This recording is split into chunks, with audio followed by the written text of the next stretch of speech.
Okay.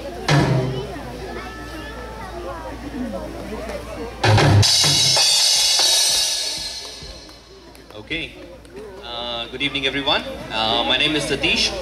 Satish Narayan. I'm a part of. Thank you.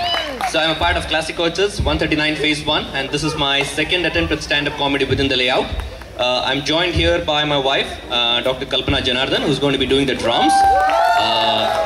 We are not professionals. We are total amateurs. The only reason we are here is because, you know, we are trying to experiment on a few things and trying to experiment on a few people, and we thought, who are the better guinea pigs than the layout people? So that's about it.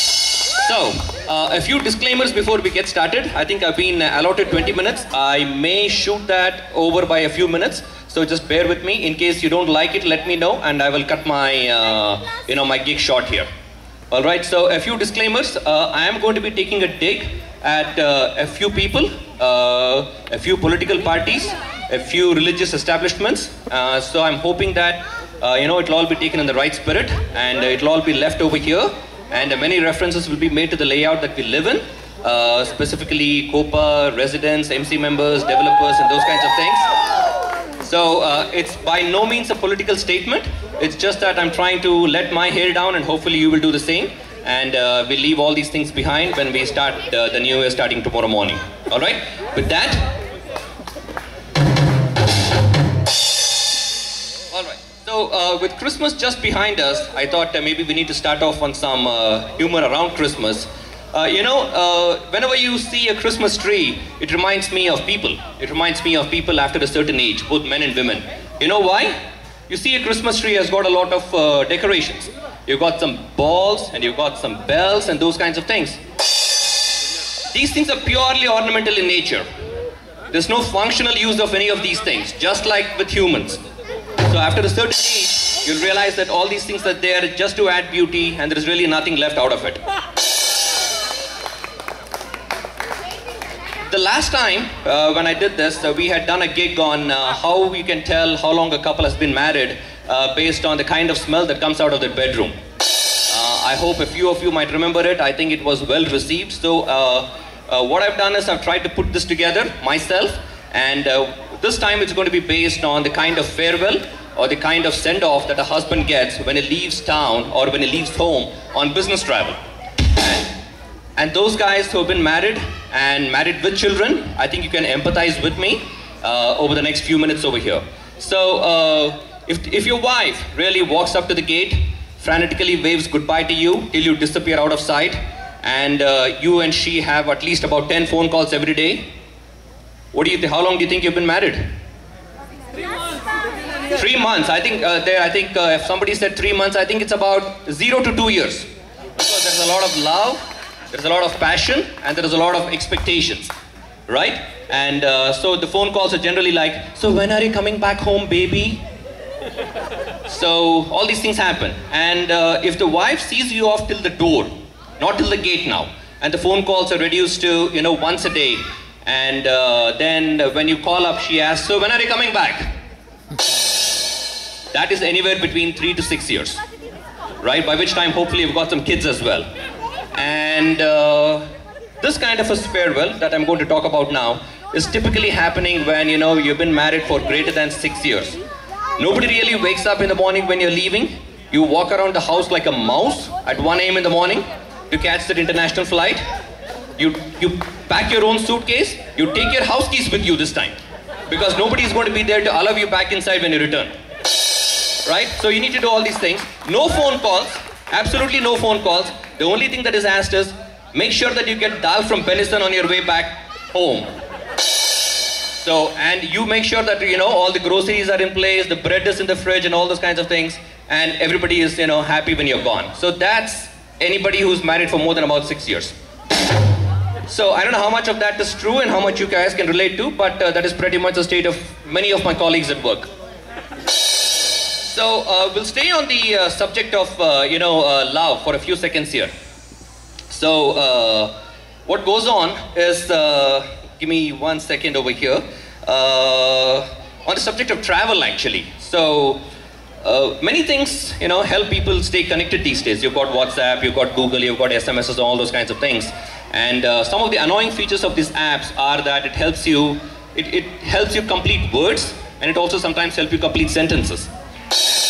And that's a very dangerous thing sometimes. I had this friend of mine who went to Puerto Rico. People who've been to Puerto Rico know that it's a fabulous seaside place.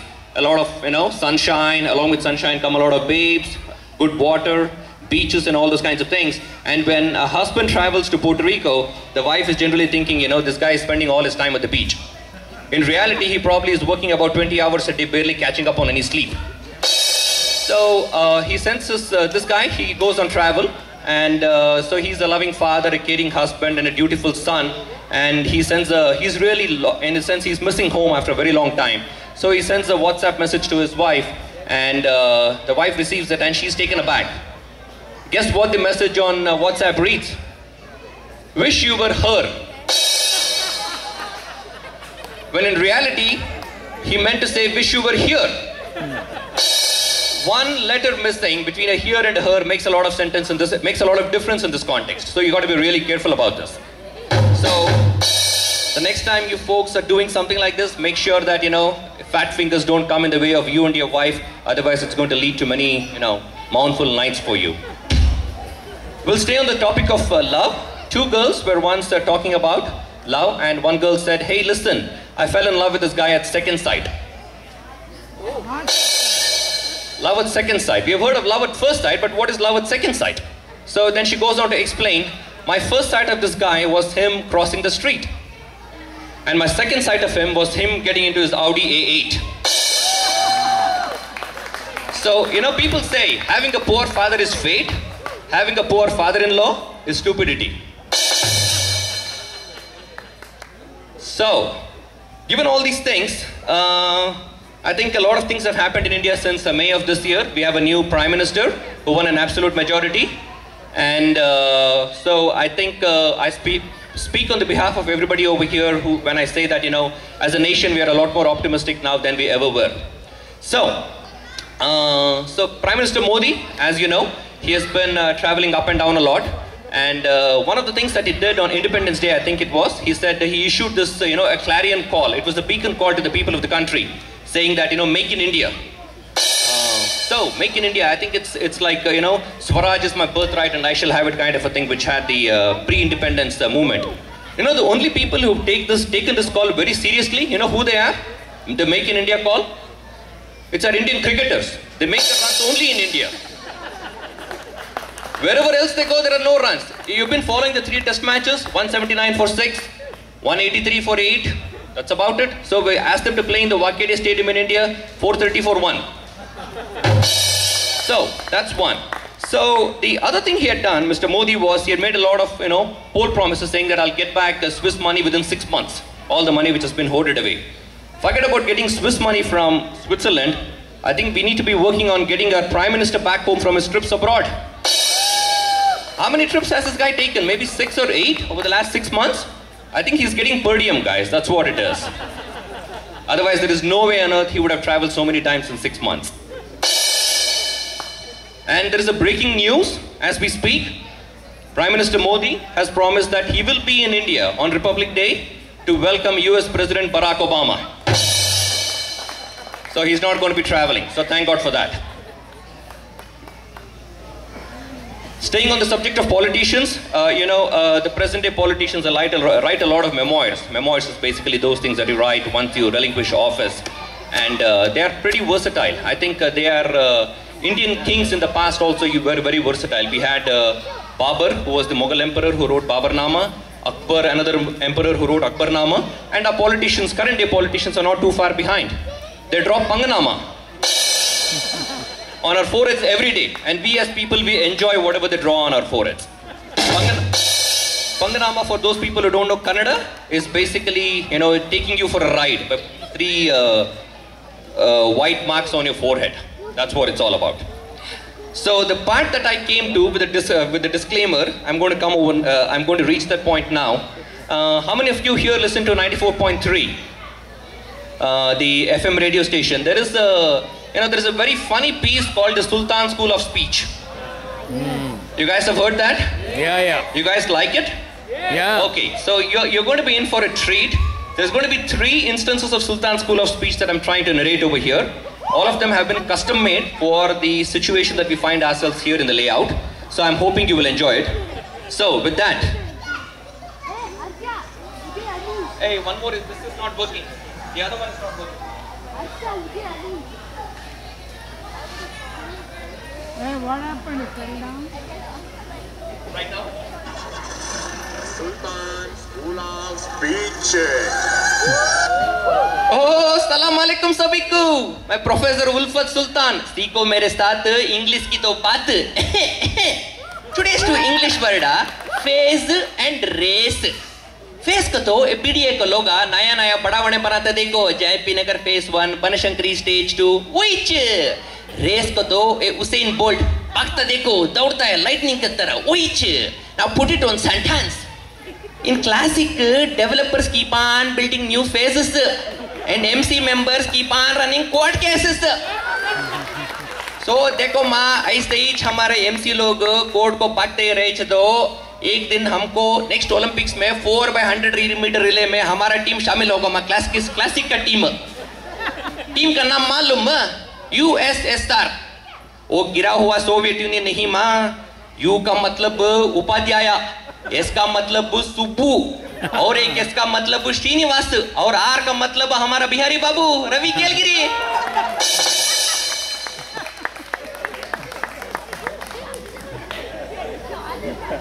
So we'll move back on to the campaigning which happened during the elections in May. And this was one of the few elections wherein, there was something that was put together, the first syllable of the first name and the first syllable of the last name of the 2 prominent candidates, Rahul Gandhi and Narendra Modi, was strung together. And so Namo and Raga came to life. Narendra Modi, Rahul Gandhi. So in addition to being photogenic, which is very important to win elections and public office in most countries, your name also had to be, in my opinion, I'm coining this word, phonogenic. It had to sound right when you plug the first syllable of the first name and the first syllable of the last name.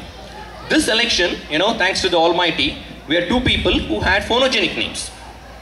I dread to think of the day when people with the following names would run for office in India. Supriya Sule. Su. Okay? And to begin with, I don't know how many of you here understand Kannada. The last name of this person is itself, very demeaning in Kannada. She is Sharad Pawar's daughter, by the way. Okay? That was number 1. Number 2, Shoberam Dubey. Discretion is the better part of valor. I'm not going to be singing with you all these things. Shoberam Dubey. Shobe. All right. Lokesh Datta. Lo. Chunilal Tyagi. Chu. Ji. And finally, Ganpat Dulare. Gan. So, as a nation, I think we need to get around this. So either people change the names before they run for office, or we move away from this coupling the first syllable of the first few names over here.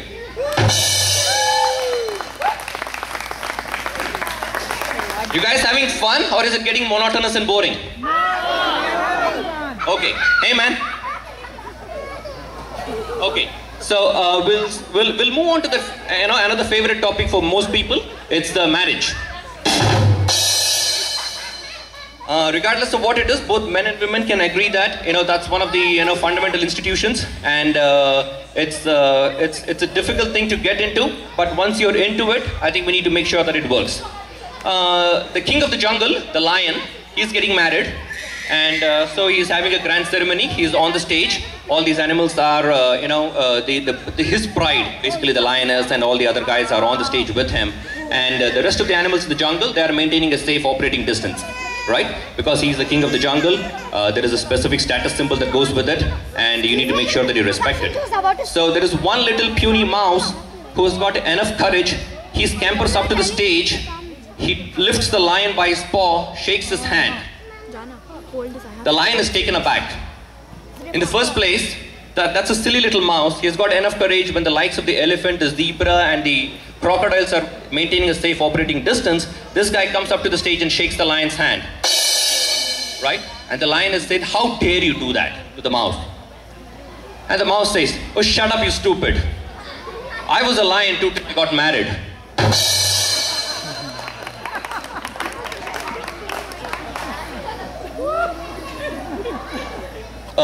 These days, you know, everything is instantaneous. Fast food, fast marriages, fast divorces, name it, and it all happens. So, a newly married couple once went to a wise man, a learned man or an astrologer kind of a thing for advice. And the husband asked him, so what's the success to a long, successful, happy married life? And the astrologer told him, love one another. Right? The husband and the wife love one another. I think you'll have a long, successful, happy married life. And the husband asks him, what if that doesn't work? In my days, when I got married, the astrologer would have told you, double the dose. Right? Love each other more and it'll happen. These days, not only are the people fast-tracked, even the astrologer is fast-tracked. He said, exchange the second and the third word. Love one another.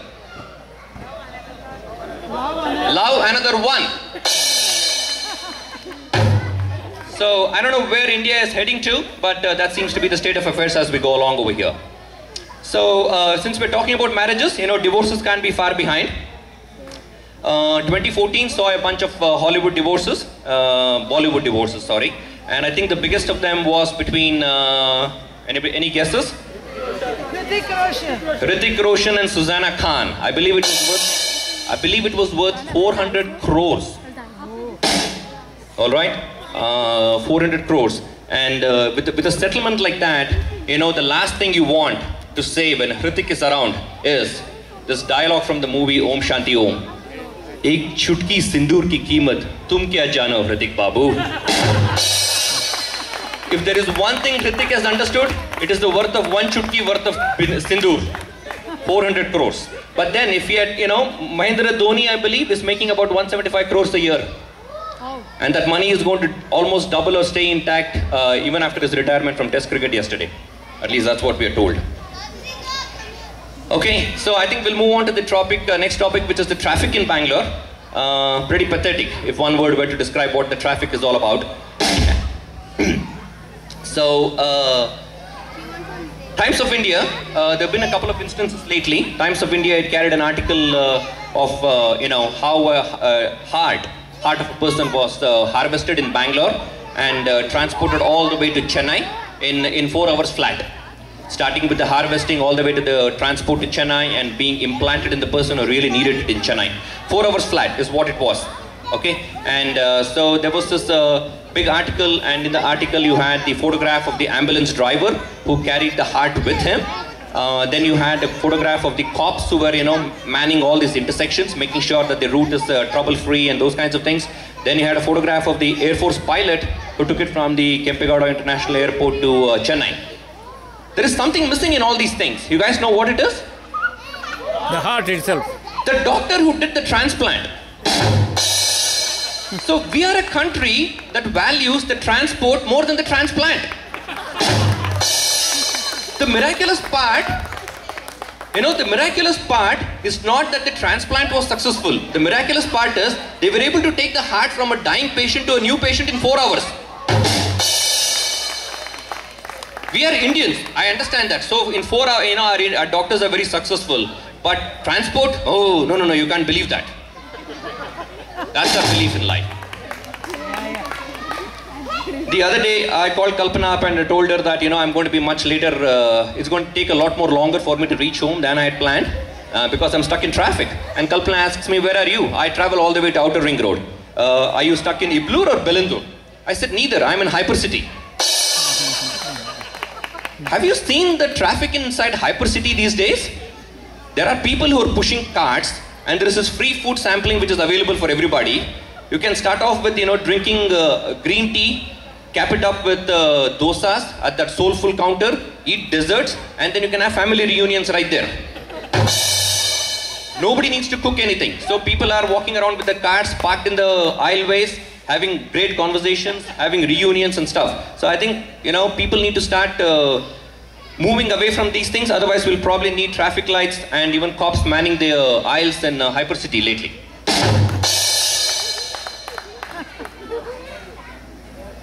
Next one is the Sultan School of Speech again. Sultan School of Speech. Oh, Salam Alaikum सभी को. मैं professor उल्फत सुल्तान. सीखो मेरे साथ English की दो बात. Today's two English word are God and dog. अजीब सा वर्ड में है. God को उल्टा किया तो God होता है. God को उल्टा किया तो dog होता है. God का मतलब ईश्वर, अल्लाह, भगवान. Dog का मतलब वो कुत्ता, वो गली का कुत्ता घूमता फिरता रहता है ना, वही चीज. Now put it on sentence. In classic, even God cannot get rid of the stray dog problem. एक बार मैं वो स्ट्रे डॉग कैचिंग कमिटी में शामिल हुआ. देखा कितना मुश्किल हो सकता है. क्या क्या को पकड़ा है जिंदगी में, कुत्ता को नहीं पकड़ सकते. क्या सोचा. सो मेंबर हुआ माँ, 3 मीटिंग हुआ, कुछ भी कुत्ता नहीं पकड़ा हम. उसके बाद हम भगवान से मन्नत मांगा. अरे भगवान, पुनर्जन्म है तो मुझे क्लासिक में कुत्ते की तरह जन्म दे दो. यहाँ कुत्ता का जन्म लोगों से जिंदगी से भी बेहतर है भगवान. I think the next one is a little racy, so hopefully you guys won't mind it. How many of you here have seen the Men Will Be Men ad from Seagram's Imperial Blue? Pretty much everyone has seen it, right? So there is this ad, a very popular ad, and the tagline of this ad is Men Will Be Men. In the sense, you know, regardless of what it is, men will be pigs. That's what it is. So you see this guy in the commercial who is apparently running late to office. So he rushes into an elevator, and right behind him is the middle-aged woman wearing a salwar kameez, not particularly good-looking or any of those things, who is pleading with this guy to hold the elevator for him so that she can also go up the elevator to the required floor. He doesn't do it because he's in a hurry and his time is very precious. So he presses the button that he needs to go to, and he goes up all the way to the floor that he has to get off. And just about as the doors open, this great looking woman with the backless blouse enters the elevator. And there's a sudden change in this guy's behavior. He forgets the fact that he's late for whatever he's late for, work, meeting or whatever it is, and he rides the elevator down with her. And while he does that, he steals glances at her, and she notices him stealing glances at her. So, and the elevator comes down to the ground floor. This middle-aged lady whom we had dumped earlier is waiting for him still. And this gorgeous-looking lady exits. And the middle-aged lady gives him a dirty look. And he just gives her a sheepish grin, saying, I'm sorry. If you thought this was a little cheeky, there was a racier ad that got made that never got aired for various reasons. But then, thanks to Arnab Goswami, he said the nation demands to know. And here we are for that. So the same guy whom we had spoken about wakes up in a hospital from a coma, and the doctor asks him, hey, what happened? He says, oh doc, you know what, I really can't remember anything. The only thing I remember is, I entered this elevator and right behind me was this gorgeous looking woman that came. Okay, and she had worn a blouse that barely covered her upper story. So, I'm not going to delve into the details, I'll let you run imagination wild. And while my eyes were riveted on her mind-boggling assets, she looked up to me and said, could you please press 1?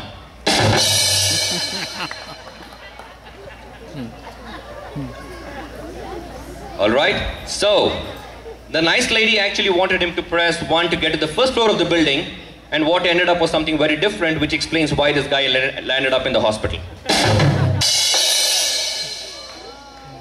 So, as a nation, Indians as a nation, I think there was a movie called Fir Bhi Dil Hai Hindustani, in which we talk a lot about why are we like this as a nation. It's not very uncommon for Webster's to include new words into its lexicon on a year basis. Selfie was one word that made it to the US, into the Webster's dictionary, right? Selfie, the pictures that you take of yourself. But for the first time, a word was respelled for Webster's. And I'm not making it up, it's real, okay? At least real for the sake of tonight. And that word was decibel. Decibel, as you guys know, is the unit of sound, the loudness of sound, right? So, and it's normally pronounced as D-E-C-I-B-E-L. And given the fact that, Indians as a nation are so loud, almost very obnoxious, So it's been re-spelled as Decibel. DESI-BELL. Because when we guys talk or when we guys drive, the kind of noise that we make is similar to the bell ringing that happens. Loud, obnoxious. So we are the only nation actually that, you know, honks at potholes. Nobody else honks at potholes. We guys do that. And even my mother, who's 70 years old, if she sits with me in the passenger seat, she will say, "Hey Satish, I'll car barta hai kana horn nodiyo." That guy is a mile away from me, but still you have to honk because you have to make sure that he hears you. That's what we do. And most of our gods, whether you are, you know, Muslim or Hindu or any of those things, I think they're all hard of hearing. That's the reason we have these loudspeakers in the morning, evening, afternoon. We reach out to all our deities saying, you know what, God, please come help us. And we have all these midnight jagrants using loudspeakers. I don't know whether they're all really hard of hearing, but at least I think as a nation, we believe that they are. The other one that we all do as Indians is, you know, regardless of what we are in private, at least in public, we claim that we are secular. Yeah? So I know I might be treading into some troubled waters over here, but we might be as narrow-minded as we want in private, but in public we are all secular. So God once appears in front of this guy who had been very nice and asks him, "So what do you want?" And the guy tells him, "I want a beautiful woman." Okay, and God says, "Wonderful. So if you're a Hindu, I will give you Karina. If you're a Muslim, I will give you Katrina. If you're a Christian, I will give you Janelia. And if you're a Sikh, I will give you Anushka." Right? So we got Karina, Katrina, Anushka, and Janelia. So he asked this guy, "So what's your name?" This guy is a smart cookie. He wants the best of all worlds. He says, "Abdul Vijay Fernandez Singh." Abdul Vijay Fernandez Singh. You don't play games with God, right? God knows everything. God looks up to his angel. God is livid and he says, "Saale Mayavati de do isko."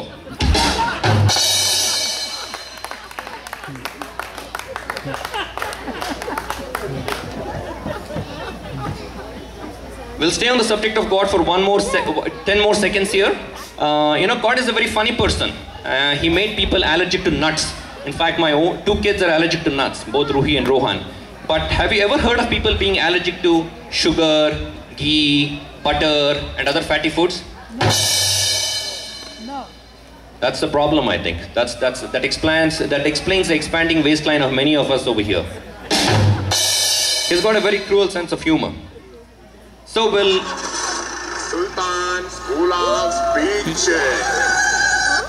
Oh, salam alaikum sabiku. मैं professor उल्फत सुल्तान. सीखो मेरे साथ English की दो बात. Today's two English word are walking and talking. Walking का तो सुबह सुबह कॉफी पीने के बाद या डिनर खाने के बाद रात को फास्ट माफी जाता देखो लेआउट में वही चीज. टॉकिंग का तो बातचीत करना, गपशप. हो क्या रे बा, सुना क्या रे बा, 60 साल की अल्फत मियाँ 18 साल की हसीना बेगम से शादी कर लिया बा. हो क्या रे बा, हाँ उतना ही नहीं रे बा, अल्ताफ मियाँ का बेटा और हसीना की माँ दोनों भाग गया बा. हो क्या रे बा, हाँ. So now put it one sentence. In classic, when people are walking, they're not at all talking pa. You know, अजीब सा प्रॉब्लम है क्लासिक में. आजकल वॉकिंग करते वक्त एमसी से टॉक कर लिया तो डेवलपर लोग देख दिया तो डर जाता मैं आम रेजिडेंट. इसीलिए मेरा सॉल्यूशन बहुत सिंपल मैं किसी को नहीं देखता, सर को नीचे रखता और ऐसे ही वॉक चला के आता मैं. सुना और क्या, आमिर खान ना पीके के सक्सेस के बाद और एक मूवी बना रहा है माँ हमारा मोहल्ला की गंभीर स्थिति पर. पता है मूवी का नाम? नो, आंखें जमीन पर. तारे जमीन पर दूर हो गया, अभी आंखें जमीन पर डाल के बात करो. अभी किसी से बात मत करना.